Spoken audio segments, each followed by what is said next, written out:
नमस्कार दोस्तों, आज की जो घटना मैं आपको सुनाने जा रहा हूँ उसे सुनने के बाद आपके रोंगटे खड़े हो जाएंगे। आप सोचने पर मजबूर हो जाएंगे कि जो पत्नी अपने पति के साथ 7 फेरे लेती है, जीने मरने की कस्में खाती है, वह पत्नी आखिर ऐसा कैसे कर सकती है। नमस्कार दोस्तों, मैं अंकित यादव आपका स्वागत करता हूँ आज की इस क्राइम के कहानी में। इस घटना को सुनाने का उद्देश्य किसी का दिल दुखाना नहीं है, बल्कि आपको जागरूक करना, सचेत करना है।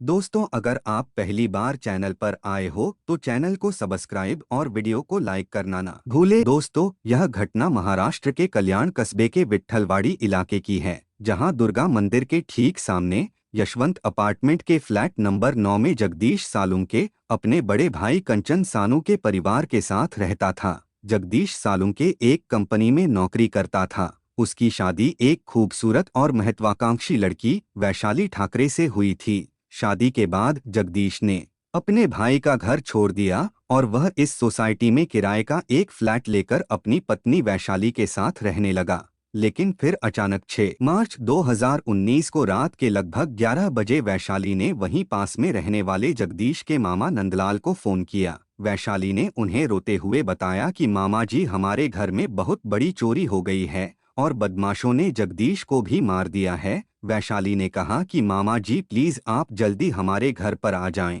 यह सारी बातें बताते हुए वह बहुत घबराई हुई लग रही थी। इधर जगदीश की मौत के बारे में सुनकर नंदलाल के होश उड़ गए। लेकिन फिर भी नंदलाल ने वैशाली को धीरज बंधाते हुए कहा कि वह तुरंत ही उसके घर पहुंच रहे हैं, क्योंकि नंदलाल के घर के पास ही उसका बड़ा भांजा यानी जगदीश का बड़ा भाई कंचन सालुंके भी रहता था। इसलिए नंदलाल ने जगदीश की हत्या की जानकारी कंचन सालुंके को भी दे दी। अपने भाई की मौत की खबर सुनते ही वह भी अपनी मां के साथ तुरंत घटनास्थल पर पहुंच गया और फिर देखते ही देखते यह खबर जंगल की आग की तरह पूरे इलाके में फैल गई। आस पड़ोस के लोगों के साथ साथ जगदीश के जान पहचान वालों और रिश्तेदारों की भीड़ जमा हो गई।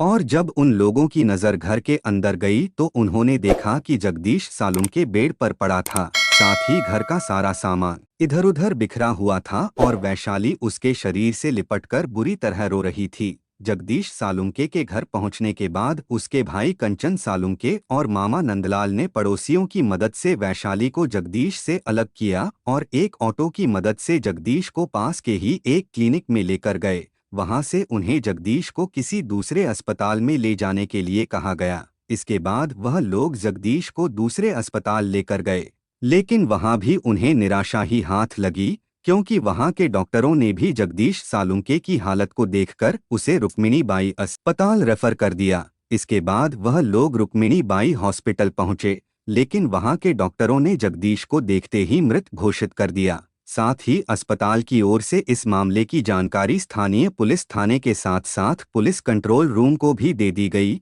सूचना मिलते ही थाना कोलसेवाड़ी में मौजूद पुलिस टीम जिला अस्पताल पहुंच गई। साथ ही इस घटना की जानकारी उन्होंने सीनियर अधिकारियों को भी दे दी।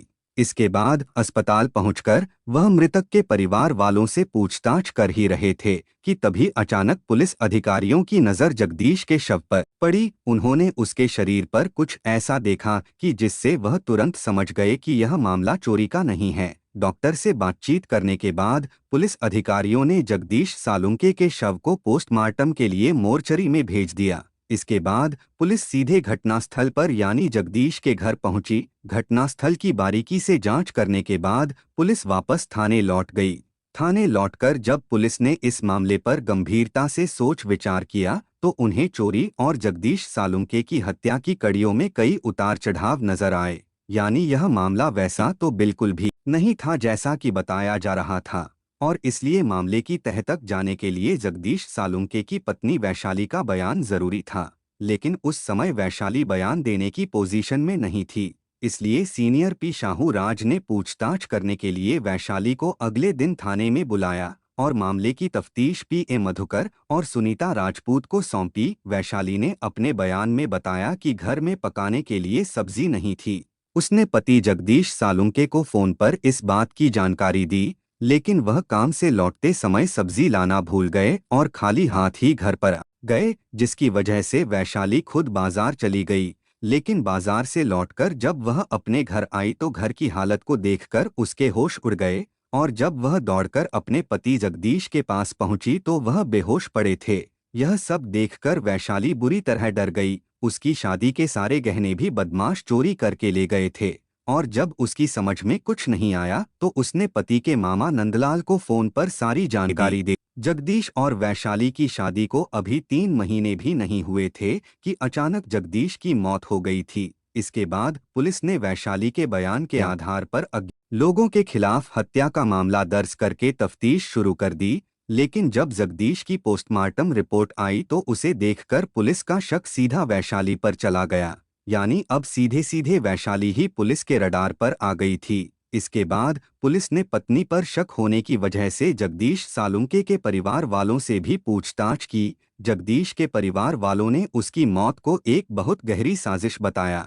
परिवार वालों के बयान के अनुसार वैशाली और जगदीश की शादी तो हो गई थी, लेकिन वैशाली अपनी शादी से खुश नहीं थी, क्योंकि वह शादी से पहले 2 बार जगदीश सालुंके के साथ शादी करने से मना कर चुकी थी। वैशाली को यह शादी अपने घर वालों के भारी दबाव के कारण करनी पड़ी थी। इसके बाद पुलिस टीम ने जब इन सब बातों की सच्चाई जानने के लिए वैशाली से फिर से पूछताछ की तो पहले तो उसने पुलिस को घुमाने की बहुत कोशिश की, लेकिन फिर वैशाली पुलिस के सवालों के घेरे में कुछ इस तरह फंसी कि आखिरकार उसने अपना जुर्म स्वीकार कर लिया। लेकिन अब सवाल यह है कि आखिर वैशाली ने अपने पति जगदीश का इतनी बेरहमी से कत्ल क्यों किया था। दरअसल 23 वर्षीय जगदीश एक सुंदर लड़का था। वह मूल रूप से जनपद जलगांव के तालुका रावेर का रहने वाला था। उसके पिता गोकुल सालुंके सीधे साधे व्यक्ति थे। गांव में उनकी थोड़ी बहुत जमीन थी। इसके अलावा रावेर में उनकी हेयर कटिंग की दुकान भी थी। परिवार में उनकी पत्नी के अलावा सिर्फ 2 बेटे थे। बड़े बेटे कंचन सालुंके की शादी हो चुकी थी और वह अपनी पत्नी के साथ महाराष्ट्र के कल्याण में रहता था, जबकि छोटा बेटा जगदीश सालुंके उस समय पढ़ाई कर रहा था। गोकुल सालुंके अपनी खेती और दुकान से अपना परिवार चला रहे थे। जगदीश को लेकर माता पिता का सपना था कि उनका छोटा बेटा उनके साथ रहकर घर की जिम्मेदारियों को संभाले, लेकिन ऐसा हुआ नहीं, क्योंकि पढ़ाई पूरी करने के बाद जगदीश का मन गांव में नहीं लग रहा था। इसलिए उसने शहर जाकर रहने की जिद पकड़ ली। फिर वह अपने बड़े भाई कंचन सालुंके और भाभी के साथ रहने लगा। फिर जल्दी ही उसे अंबरनाथ स्थित एक फार्मास्यूटिकल कंपनी में नौकरी मिल गई। जगदीश जब नौकरी करने लगा तो परिवार वाले उसकी शादी के बारे में सोचने लगे।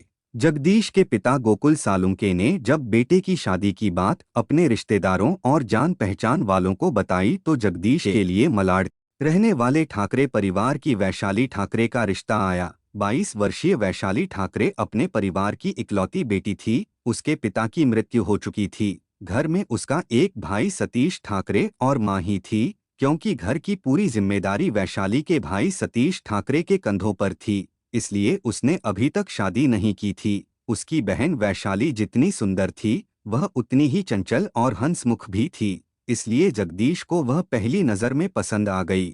वैशाली के घर वालों को भी यह रिश्ता बहुत पसंद आया। साथ ही उनकी पुरानी पारिवारिक रिश्तेदारी भी निकल आई। इसलिए ठाकरे परिवार वैशाली की शादी जल्द से जल्द कर देना चाहता था। जगदीश और वैशाली के एक दूसरे को देखने और पसंद करने के बाद दोनों परिवार और उनके रिश्तेदारों ने मिलकर वैशाली और जगदीश की सगाई कर दी।